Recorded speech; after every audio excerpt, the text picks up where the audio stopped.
bateau dans le port avait coulé ou s'était échoué. Nous avons construit un radeau et hissé un drap en guise de voile. Et navigué à travers la ville calcinée. Toutes les embrasures, portes et fenêtres étaient vides. Nous avons crié. Je suis arrivé dans une partie de la ville que je ne connaissais pas, où il y avait une grande place blanche que je n'avais jamais vue. Nul doute qu'elle avait été tracée par une bombe. Et je la traversais. La chaleur avait changé le sol en verre. Et semé sur toute la surface, il y avait des formes sombres, longs, noirs, bruns, des paquets fondus, visqueux. Je ne savais pas ce que c'était.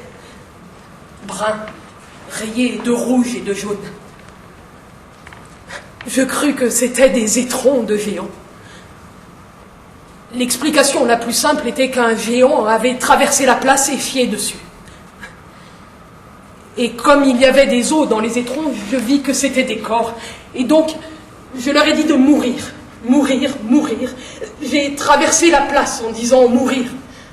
Comme si j'avais dit bonjour. Action.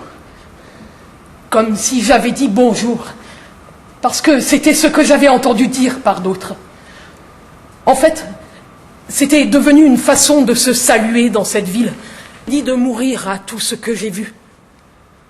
Nous allons prendre des couteaux et graver nos souvenirs sur une pierre. Passer tout le temps qui nous reste à ça. Si d'autres hommes viennent, ils sauront que nous avons vécu en paix pendant 17 ans. Ils seront dans un état peut-être pire que le nôtre.